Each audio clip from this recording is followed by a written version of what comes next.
How's it going, lads? Just want to do a short video today on my home Chinese diesel heater installation. Found out about these a few months ago. They're a small compact unit that were originally designed for heating mobile homes and caravans, campers. What's so good about these things is basically that they're 12 volt, that they'll run on diesel, kerosene, agricultural diesel, waste vegetable oil, waste engine oil. The last two, of course, you'd have to process down to 5 micron, filter them, and having run my van on waste vegetable oil for years, that's no problem. But these things, all in all, about €135 I think I paid in full for it from a German company, or a German eBay seller, and they come in a few variants. You have the 2 kilowatt, the 5, the 8. The one I'm about to show is an 8 kilowatt installation, and they do exactly what they say on the tin. I've got the later version, which comes with the high density polyethylene fuel pipe. The original ones had this crappy green polypropylene pipe, which corroded with the diesel after a few hours or a few months, and you start leaking diesel everywhere. But without further ado, here's my Chinese diesel heater, lads. Okay, what you're seeing here, this is basically the whole system. The heater's inside this unit. This is the pump, which I'll get onto a bit later. I had it originally mounted inside, but it's a clicking sound, click, click, click, and it transmits in with the air that's flowing into the house. It's your fuel tank. In this case, I'm using kerosene, 12 volt battery, because it's a 12 volt system. And again, that is indeed one of the advantages, because if we get a power cut, if you have an oil burner or gas burner in your house, you get a power cut, you have no heating. So 12 volt system, but I have mine running on a 220 volt down to 12 volt power supply adapter, and so we'll show you what's involved here. Alright, what you see here, this is the heating unit itself. I use 2 4-inch holes through the double cavity, and here I'm sucking air from the kitchen. It's going through the heating unit and it's blown back into the kitchen. It's that simple. How it works is essentially it's all 12 volt. You have a big fan here sucking air in, massive aluminium heatsink over here, and inside this heatsink is a burn chamber. And in there, this little pump is pumping fuel into the burn chamber. It's sucking air into this, the air intake. It's sucking air into that for the combustion. It has 2 fans. One is for blowing the external air, and within the burn chamber, it has a second impeller for the burn, like for blowing air in with the fuel to, fuel gets atomized and the air and it ignites.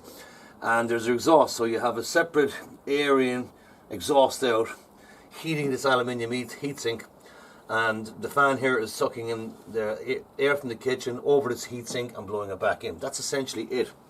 This is your fuel pump here, all 12 volt. This is basically a piston pump, just pump, pump, pump, and it regulates the amount of fuel flowing into it. In this case, I'm using kerosene, which is about €1, €1.05 a litre at the moment, and that's what it is like. It's a simple unit, but what I had to do is I had to drill the 2 holes through the wall. I built the box, which is nothing special, mount the system in here, and a bit of trial and error. I mean, originally I only had the 1 hole. I was sucking in external air, had it mounted this way, and it was sucking in external cold air to heat it. So I decided to bring in the already warm air from the kitchen just to reheat. So it's a recirculating heating system. Right, in terms of fuel, I'm running this on kerosene. This is a 5-gallon drum. I filled that about, only a month and a half ago. Still some at the end of it. Like I'm running this every night for 4 or 5 hours. 12 volt battery, of course, is the backup in case of power cut. I have to rig in an external harness, and but it's amazingly cheap to run.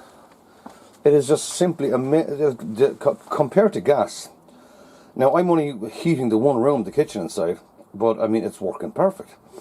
Some readings I got, because inside is the control system for the whole unit. It's all controlled from within the house. And when I go inside now, I'll show you. What I did is I printed a 12 volt, 220 down to 12 volt power supply adapter. I'm not going to see it there now, hang on. Yeah, there we go. This is your 220 AC coming in from the socket down to the power switch. That puts on the little fan, little power supply. That then is putting the 12 volts out to that yellow wire, off, down, and over to the heating unit. So we're going to start it up. Right, after switching on the system, here's the little LCD control unit, and these are the two pipes. This is where the air comes in. I'm still replastering after the drill that went through it. This is where the air goes out, and the air going out to the system is where I run the control cable in, so he comes up. So anyhow, here's our control unit. I just switched on the power supply, so it's all powered up. Is that focused? And this gives you many readings. I mean, there's our current room temperature. P. What's the P? Oh, that's the megahertz. That's the pump, 4.5 megahertz. 12.8. That's the voltage coming from the power supply. Error code's none, so that's it. Time it's running. So room temperature, the pump frequency in megahertz. So 4.5 hertz means it pumps 4.5 times a second. And why these systems are so good is that it's an intelligent system based on the amount of fuel being pumped in, which obviously alters the heat. The system adjusts the big fan, so the more fuel goes in, the faster it goes. But anyhow, sit down, Max. So what we're going to do is we're going to start it up now, just by simply hitting the on button here. No, Max. Stop it, Max. So we hit the on button. There we go, on. As you can see, the little fan icon is starting to go. Yeah, we can hear the fans running. You can hear the air being sucked out. Well, slowly, but we'll go back outside now and we'll show you the whole system powering up. And you'll see how it goes from there. Okay, now that's been powered up, the fan is turning. You can barely hear it there. And what happens is, there's a big PCB under here, control board, and the LCD is on the external control unit. There's a glow plug in here because as I said before, there's a burn chamber. What happens is that the fuel comes in from this pipeline. It's pumped in, it goes into the burn chamber and goes into a metal gauze, which is an atomizer, and it turns the liquid into a kind of mist. And that mist has a big glow plug right in the center. Now the glow plug draws about 12 amps, I think it was, or 9 amps during startup. Now that glow plug is on now, and it's drawing a fair bit of current. The startup takes a lot of power, and the pump is starting. Now it's just fired up, you can hear it. And our exhaust down here, that's going to start getting very hot very quick. What happened? Now the pump is on, you can hear it clicking away. As the temperature increases, the fan increases and it gets louder and louder. And we only run this on the minimum setting inside in the house, which is 1.7 hertz as far as I know, I can remember. But it just goes off like a jet engine. You'll hear it now getting faster and faster. You can hear the pump getting faster. My camera keeps cutting out, I don't know why. But you can hear the little pump click, click, click, click, click, click. And it's getting faster and faster. Now the way I've installed this, with sucking air out from the kitchen and blowing it back in, there's a bit of noise inside the house, which I have a new mod that I'm going to do. I'll talk about that later. You can hear it now, like.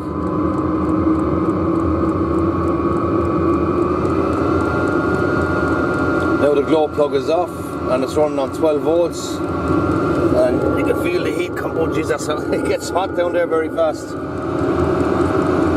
But now that's on full power, it's getting itself up to temperature, and when it gets up there, then it backs off to whatever temperature you told it to go to. So it'll quieten down in a second.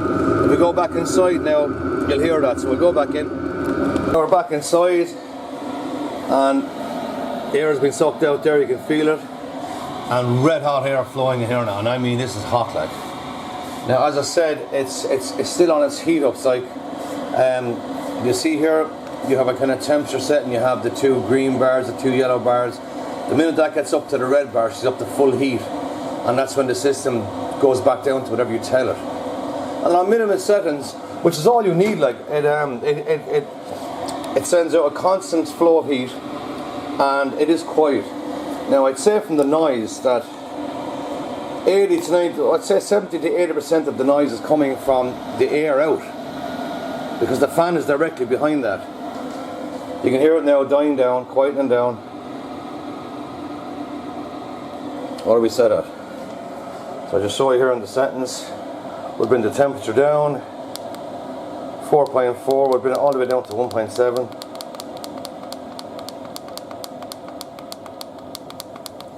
1.7 megahertz, and that's the running temperature. And as you can see from the little bars indicating the temperature, it's up to the red. Now it's got 2 red bars, so that's it. And it's now heating away. Nice warm air flowing in here, taking out the air from the kitchen, so it's essentially just recirculating the heat.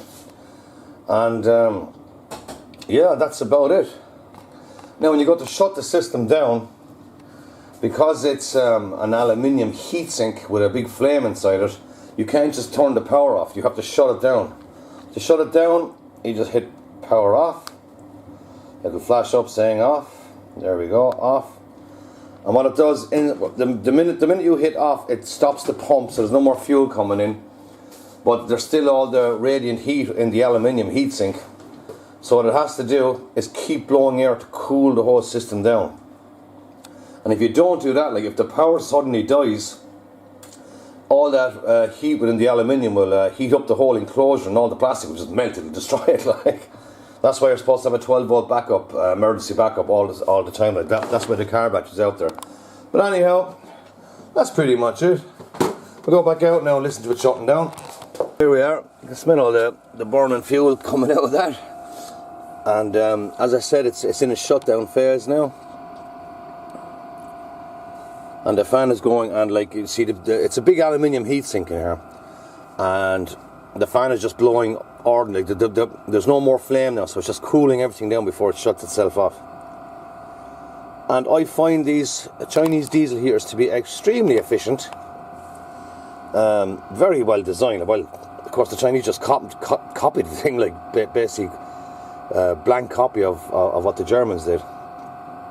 A little bit more on the rest of it. I drilled 2 4-inch walls through the wall here. It's a double cavity. I went down to Sam Hire here in Waterford, just rented out the drill for the day. I heard it is on its final shutdown, revs up. And like, as you can see, like I'm using tape and stuff, and I've got wires everywhere. Like I'm still working on it, like the design of it and figuring out different ideas and stuff. But it'll finish off there now in a second and just finally shut itself down. So anyway, I drilled the 2 holes to the wall, put in a steel pipe, cemented those in place. These are the pipes that come with it. I mean, the kit when you buy it, you get the heater, the pipes, you get all the wiring harness, you get all the connections, you get the exhaust, you get the air intake, you get all... They're very good. I mean, the amount of stuff they give you now, to be honest, the Joby clips that come with it are pretty shit quality, so you want to get good ones. But as I said, like it's still a work in progress, and it's getting better and better. Yeah, as I said, I drilled those holes through the walls, cemented in the pipes, built the box that fit on top of the 2 pipes. It's like it's pretty straightforward. Like there's nothing complex about it, except when you're drilling those holes. That's a pretty pretty experiencing. It's a 4-inch. Tungsten carbide boring bit, you know, and it makes a lot of noise, so you want to warn your neighbours before you do it. Like, it's still cooling itself down. Like, yeah, it's in shutdown phase, it's just cooling itself down, that's all it is. Running this about a month now, had no problems with it. Oh, just shut itself off. Now it's totally shut off. So the last thing we did was go in and shut off the power supply. So again, this is our little power supply in the wall, and boom, that's it, the system shut down. Yeah, and once again, this is the 8 kilowatt, about €130 on eBay. I got them from a German supplier, and they're pretty good. And the main advantage of this, the main attraction to this was It's 12 volt system, so it's kind of an off-grid system in case you get a power out situation. It runs on diesel, kerosene, agri-diesel. In terms of, to try and work it out, I filled this 5-gallon drum about 2 months ago, about a month and a half ago. And there's not much of it's left. I mean, what's in that now is about nearly 5 litres, about 4.5 litres left, and like that'll do for the next 3-4 days. Average running times I'm putting this thing on day and night, to be honest. And as I said, like it's only heating the kitchen where her good self sits. And I might be doing another one for up here. That's my room, and I might put one up here outside in the wall and drill one more hole. Because the next one I do, as I said, I have a modification. The exhaust down there gets red hot. This thing gets unbelievably hot. So I'm thinking of building a heat exchanger onto this. And for the air intake, instead of taking the air from the kitchen, I'm going to take the air externally, and basically pipe it around the exhaust to get it to take the heat from the exhaust before it goes into the heating chamber. So that's about it. Yeah, so that's my Chinese diesel heater installation so far.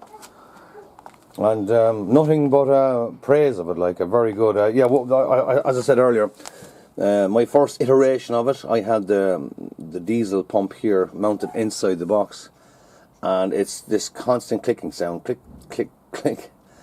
And because it's got air flowing into the house, that vibration gets carried in with the air, so you can hear it, and it's very annoying. So this was just a very rapid alteration. Got the pump and the filter and just stuck it outside the box, and hey presto, no noise. Possible future alterations: the air outlet here, I'm looking at baffling the sound but without restricting the airflow. You cannot restrict the airflow either in or out more than, I think it's 390-degree bends, because the whole system is designed to run with a certain airflow. So I'm looking at baffling the sound. I'm looking at maybe steel wool or just ordinary wool, just reduce the sound a little bit. That's one. And the other, which is a very important safety concern, is Maxie. Hello, Max. He's busy now. Maximo. Max. Max. Hello. Lastly, and most importantly, is if you're running a Chinese diesel heater, you must have a carbon monoxide filter in your home, for the fear that any of that exhaust gets into the airflow, because carbon monoxide flowing into your house is not a good idea. Now, I've had this thing running for a month and a half. This alarm is sitting there on constant guard, and it didn't go off once, but you must have a carbon monoxide alarm, and then you're good to go.